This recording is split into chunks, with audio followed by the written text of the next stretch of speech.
Hi friends, how are you friends. आज हम देखने वाले हैं इंडियन एविडेंस एक्ट 1872 के चैप्टर 2 का एक नया टॉपिक जो डील करता है judgements of courts of justice when relevant से। मीन्स न्यायालयों के निर्णय कब सुसंगत होंगे, किसी कोर्ट प्रोसीडिंग में कोर्ट द्वारा दिए गए जजमेंट कब सुसंगत होंगे। फ्रेंड्स, इंडियन एविडेंस एक्ट के सेक्शन 40 से लेके 44 तक ये इसी टॉपिक से डील करते हैं। फ्रेंड्स, वे सभी जजमेंट जिनका जिक्र इंडियन एविडेंस एक्ट सेक्शन 40 से लेके 44 तक में किया गया है, ये सभी जजमेंट जो है वो कोर्ट को उसी पॉइंट पे और उन्हीं पक्षकारों के बीच या फिर उनके लीगल रिप्रेजेंटेटिव के बीच सेकेंड या फिर सब्सिक्वेंट प्रोसीडिंग में प्रतिबंध डालते हैं। Means these judgments operate as a bar in case of subsequent proceedings. Friends, Indian evidence act section 40 से लेके 44 तक में जो प्रोविजंस दी गई हैं उनका ये मेन 4 ऑब्जेक्ट है। कौन कौन सा? पहला जो ऑब्जेक्ट है वो है to avoid multiplicity of suit. Means same point पे सेम फैक्ट्स पे बहुत सारी प्रोसीडिंग को दाखिल करने से रोकना, ठीक है।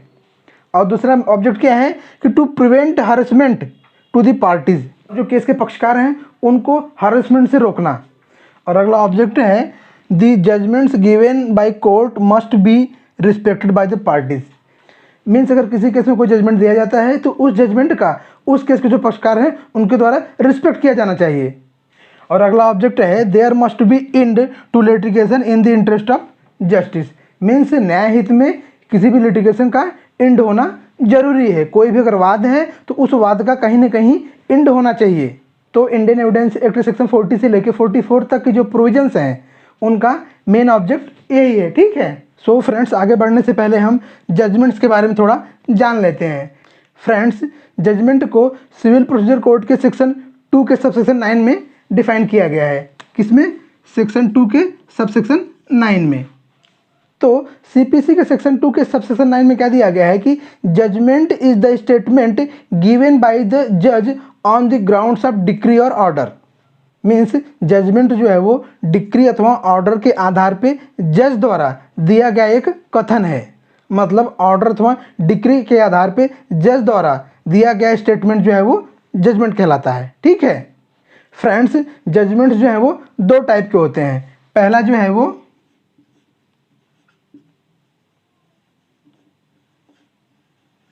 जजमेंट इन रेम और दूसरा जो है वो जजमेंट इन पर्सोनेम। तो judgement in rem means way judgement जो सभी के ऊपर बाइंडिंग हो। मीन्स उनके ऊपर भी बाइंडिंग हो जो उस केस के पक्षकार नहीं थे। मीन्स जिस केस में वो जजमेंट दिया गया है उस केस में वो पक्षकार नहीं थे, उनके ऊपर भी वो जजमेंट जो है वो बाइंडिंग रहेगा। मतलब जजमेंट इन रेम जो है वो सब के ऊपर बाइंडिंग है, चाहे वो लोग उस केस में पक्षकार रहे हों या ना रहे हों जिस केस में वो जजमेंट दिया गया था, ठीक है। फॉर एग्जाम्पल, अगर डिवोर्स के पिटिशन में कोई जजमेंट दिया गया तो वो जजमेंट जो है वो सभी पे बाइंडिंग रहेगा। या फिर किसी केस में किसी व्यक्ति को इंसॉल्वेंट डिक्लेयर किया गया तो वो जो जजमेंट है सब पे बाइंडिंग रहेगा, चाहे वो लोग उस केस में पार्टी रहे हों या फिर ना रहे हों। और जो दूसरे टाइप का जजमेंट है वो है जजमेंट इन पर्सोनेम। मीन्स ऐसे जजमेंट जो सिर्फ उन्हीं के ऊपर बाइंडिंग है जो लोग उस केस में पक्षकार थे जिस केस में वो जजमेंट पास हुआ है। मीन्स वे जजमेंट जो सिर्फ उस केस के जो पक्षकार हैं जिसमें वो जजमेंट पास किया गया है उनके ऊपर ही बाइंडिंग है, तो वो जजमेंट क्या कहा जाएगा? वो जजमेंट जजमेंट इन पर्सोनेम कहा जाएगा, ठीक है। फॉर एग्जाम्पल, अगर किसी कॉन्ट्रैक्ट के केस में कोई जजमेंट दिया गया तो वो जजमेंट जो है वो उस कॉन्ट्रैक्ट में जो पार्टीज थी उनके ऊपर ही बाइंडिंग रहेगा, बाकी लोगों के ऊपर बाइंडिंग नहीं रहेगा। या फिर किसी टॉर्ट के केस में कोई जजमेंट पास होता है तो वो भी जजमेंट इन पर्सोनेम कहा जाएगा, ठीक है। सो फ्रेंड्स, अब हम इंडियन एविडेंस एक्ट सेक्शन 40 देखते हैं। तो देखते हैं कि सेक्शन 40 के मार्जिन नोट्स में क्या दिया गया है कि प्रीवियस जजमेंट्स रिलेवेंट टू बार और सेकेंड सूट और ट्रायल। मीन्स द्वितीय वाद या फिर विचारण के प्रतिबंध के लिए पूर्व निर्णय सुसंगत होंगे।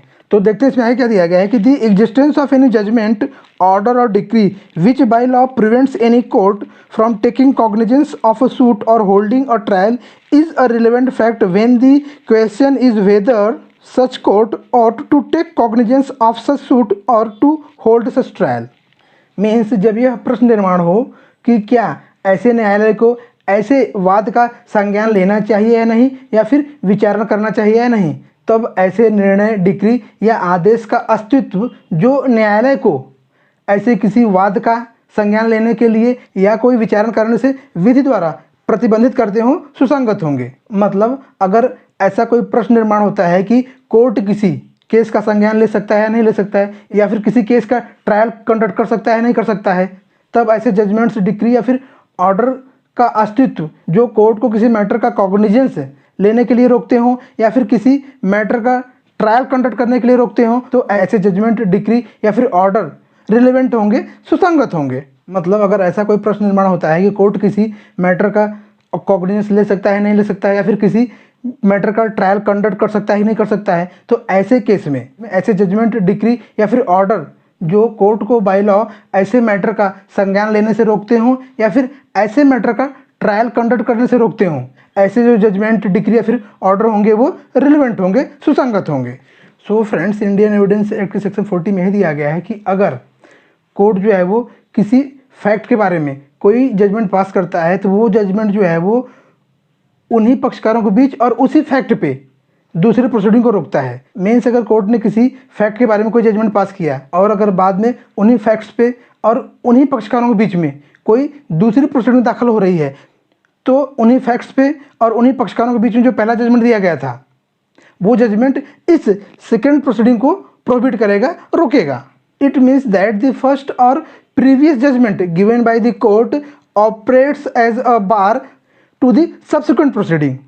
मीन्स कोर्ट द्वारा दिया गया जो पहला जजमेंट है वो सब्सिक्वेंट या फिर सेकेंड प्रोसीडिंग को प्रोहिबिट करता है, उसको बार करता है। ठीक है फ्रेंड्स, इंडियन एविडेंस एक्ट के सेक्शन 40 के साथ साथ लॉ में कुछ और प्रोविजंस हैं जो रिलेवेंसी ऑफ जजमेंट से डील करती हैं। For example, civil procedure code का सेक्शन 11 जो डील करता है रेस जुडिकेटा से।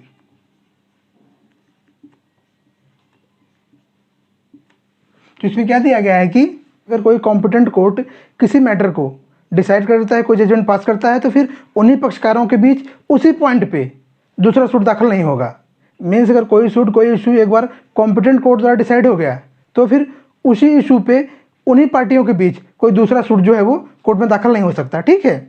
और दूसरी प्रोविजन जो है वो CRPC के सेक्शन 300 में दी गई है। ठीक है। इसके अनुसार अगर किसी व्यक्ति का किसी ऑफेंस के लिए एक बार कोर्ट में ट्रायल हो गया तो फिर उसी व्यक्ति को उसी ऑफेंस के लिए दोबारा ट्रायल नहीं किया जाएगा। मीन्स उस व्यक्ति का उसी ऑफेंस के लिए दूसरा ट्रायल कोर्ट में नहीं चलेगा। अगर एक बार किसी ऑफेंस के लिए किसी आरोपी के कोर्ट में ट्रायल हो गया, उसको चाहे सजा लगी हो चाहे वो छूट गया हो, तो फिर उसी ऑफेंस के लिए उसी आरोपी का दूसरा ट्रायल कोर्ट में नहीं चलेगा। ठीक है। और अगली प्रोविजन जो है वो इंडियन कॉन्स्टिट्यूशन के आर्टिकल 20 में दी गई है, जिसके अनुसार किसी व्यक्ति को किसी अपराध के लिए एक बार से ज़्यादा सजा नहीं दी जा सकती। मीन्स अगर किसी व्यक्ति ने कोई अपराध किया तो उसको उस अपराध के लिए एक बार ही सजा दी जाएगी, एक बार से ज़्यादा नहीं। ठीक है।